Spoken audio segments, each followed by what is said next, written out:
This is Maury of Yeshoro, bringing you the greatest lesson that you will ever hear. The starting point. If you're going to teach people how to tell time, you have to know when it started, don't you? Here it is here. March 18th, 2018. The sun and the moon were in conjunction. At this time, the sun had 354 days, and the moon had 354 days. And the sun went forth first. You will find the parallel in Genesis chapter 1, also in Enoch chapter 72. In Genesis chapter 1, the angels, the Elohim, the messengers, came down from the heaven. The sun was turned off. The earth was void. Darkness was upon the face of the deep. The Elohim said, "Turn the lights on." And the light came on. Which one? The sun. The sun is the great luminary. All light, all time is stored on the sun. So the sun went forth first. It traversed across the sky for a full 12 hours. When it dipped below the horizon in the west, look what happened. Look up top there at the moons. Hidash. The moon had become visible in the western sky. This event is duplicated every single month that the sun and the moon would go into conjunction, and the sun would go forth a full 12 hours before the moon shows up. 12 months. 12 hours per month equals 6 days. Then the Aliyam, the leaders and the heads of the thousands who are over all the creation and over all the stars, add the intercalary days, and the moon will move away from the sun in the amount of 10 days. You'll find the same story even in the book of Enoch. Now, everyone keeps telling you about an equinox. Let me teach you about that. Wikipedia. Here's the equinox. A solar equinox is a moment in time when the sun crosses the Earth's equator, which is to say, it appears directly above the equator, rather than north or south of the equator. On the day of the equinox, the sun appears to rise due east and set due west. This occurs twice each year around the 20th of March and the 23rd of September. Did you see what they said? Around. Why did they say around? When the sun comes from the north, it comes down to the east. It comes across the earth, and it goes to the west. It takes 2 days for the sun to come and be directly above the equator. When that occurs, they say it is the equinox. Is that biblical? Not at all. It doesn't appear in the book at all. It's created by the Gentiles. Look at the chart there. See March 2019? They're going to give you the time of the equinox. What does an equinox deal with? The sun, correct? Okay. Look at the time of the equinox, 2158. Military time. What time would that be? 10 p.m. So you thought that this equinox that they created was sunrise? It is not. 10 p.m. is 10 minutes before 12 midnight. 2 hours before 12 midnight. Come down to 2024. See, it says 0307. That's 3 a.m. in the morning. What time is sunrise? 6 or 7 o'clock. The equinox is not based on sunrise. The equinox is only used for their calculations. They wait 2 days for the sun to come down to the equator before they say equinox. For the same reason, this is also the time when the sun rises for an observer at one of the Earth's rotational poles. We're observers, speaking about us, and sets at the other, for a brief period lasting approximately 4 days. Both North Pole and South Poles are in daylight. Do you see what an equinox is? They wait for the sun 2 days to come down to the equator. Once that occurs, it is equal day on the North Pole and the South Pole. For example, in 2021, sunrise on the North Pole is the 18th of March. We're not speaking of an equinox. We're speaking of the first day of the solar year, the 18th of March. The Gentiles fix their day to the 20th of March. Then they say equinox. And sunset on the South Pole is the 22nd of March. Also, in 2021, sunrise on the South Pole is 20 September, and sunset on the North Pole is 24 September. So we've established that sunrise, the celestial event, the first day of the solar year, is the 18th of March. The equinox is something different. They wait 2 days for it to come down to the equator, and then they say equinox. Here we have an AI overview. Why the lengths of day and night aren't equal on an equinox.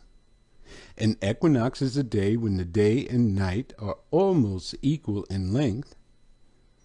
Hanuk says, sunrise is equal day and equal night, occurring twice a year when the Earth's axis is tilted towards nor away from the sun, resulting in roughly equal amounts of daylight and darkness across the globe. I cannot verify a tilt. I know nothing of it. I did not find it in the book of Hanuk. The word equinox itself comes from the Latin words meaning equal night. So when you're saying equinox, you're totally off. You're just using Gentile speech. This is what the Romans created. Okay? So we've established that sunrise, the celestial event, the first day of the solar year, is at March 18th. The 17th would be where the 364th day is from the prior year. The Aliyam, the angels, the watchers, the messengers, the leaders and the heads of the thousands, place the intercalary day right there on the 17th. And that would be 364 days. Then the 18th would be day 1. The sun and the moon were in conjunction The sun went forth 12 hours. It traversed across the sky. Hadash showed up in the evening. Look up top. What is this that we're looking at? The first new moon after sunrise. Note, if it does not happen on the same day, it is fictitious and an illusion.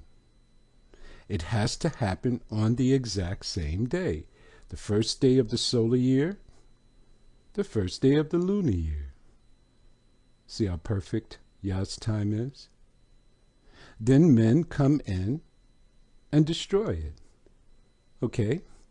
So then they say the equinox is on the 20th. Look on Pope Gregory's calendar on the bottom. They say it's on the 20th. They waited 2 days after the celestial event. Then Pope Gregory's calendar begins its year on the 21st.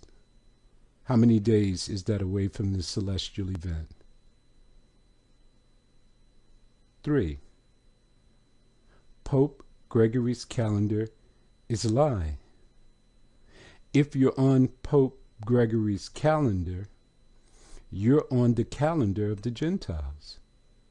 If you're looking for an equinox, you're looking for a fictitious day and time created by the Gentiles. It does not work in the book of Hanuk. You'll never find equinox in the book of Hanuk, but you will find sunrise. So on this day, before the sun went forth, the sun had 354 days, and the moon had 354 days. In 2019, the moon had moved away from the sun in the amount of 10 days. Look on the calendar. See, day 8 is New Moon's Day. We spotted the moon March 7th in the evening. Sunrise March 8th. And in the evening of the 8th was the end of the day. How does a day work according to the moon? From evening to evening, which makes March 8th, New Moon's Day. So we count from there. Count to 17. 10 days. The moon had moved away from the sun in the amount of 10 days. You'll find this in the book of Jubilees. They will see this event, that the moon came out 10 days too soon, 10 days before sunrise. And it's disturbing to them because it's beginning to move away from the sun. In 3 years, it would have moved back 30 days. It would be someplace in the month that they call February, in the winter month. So what they say is that we have to adjust the calendar and bring the moon back to an equinox on the 20th of this calendar. Let me ask you a question. Them adjusting a calendar, bringing a moon back to an equinox, back to a fictitious time on Pope Gregory's calendar. Does that change the rotations of the sun, the moon, and the stars in the heavens? We're just thinking rationally. Go tell a psychiatrist that you're bringing the moon back to an equinox. And he'll ask you, what? How are you going to do that? Well, I'm going to do it on paper. Do you believe that you have changed time by doing it, he may ask? And if you say yes, he's going to give you some sort of medication because he knows that you're in a delusion. If you can't go up in the heavens and change the rotation of the sun, the moon, and the stars, then your action is futile. Yah's time is written on the tablets in heaven. It cannot be altered by men, especially on paper. What's not in the book? Okay. A sundial. I've gone through massive amounts of text looking for the way that they would find Yah's feast. Sundial has not found any place to find the feast of Yahuwah. Nowhere. I'm just saving you some time. Number 2, first new moon after the equinox. It's not found any place in the book to find Yahuwah's feast. No place. But the first new moon after sunrise is found in the book. Guess what you can locate by finding the first new moon on the same day after sunrise? The path of years. And all the children of Yeshua will forget and will not find the path of years. Why? Too busy following the feast, the calculations of the Gentiles. What would we forget? The new moons, the Shabbats, the feast, and the Jubilees. All because you decided to follow equations that are not in the book. Look at number 3. This is the delusional one, the 13th month edition. You can't change anything in the heavens by putting it on paper. Think, please, people. Will Yah come to your time? Okay, you adjusted the calendar. You used the sundial. You follow the first new moon after the equinox. All of these equations are not in his time. Is he going to come and make the atonement for you on this day? Will he honor your feast? If you think so, you need medication. Why would he follow you? You have to follow him. Now look at what's in the book. Number 4, Hidash. It's the only thing in the book to find Yah's feast. I've been showing you every video. Anytime it says month, you look under it, it's Hidash. You're only to follow the display. The sun is a projector. All of the time is on the projector. But you can't see the time until it's transferred to the display. And all of the time you can count on the display. You understand? And these Gentiles have fooled the whole world. Okay, if it's not in the book, why do you do it? I'm just asking a question, because you're not to go beyond what is written. It's not in the book. There's no statute whatsoever for 1, 2, or 3. The only statute in the book is for 4, Hidash. It's clear. Is it transgression if you do 1, 2, and 3? You better believe it. If you teach it, you and everyone who follows you are going to the lake of fire. Join with us on this Passover and Feast of Unleavened Bread. January 15th in the evening on Pope Gregory's calendar, which translates to the 14th day in the evening from the lunar event. Shalom.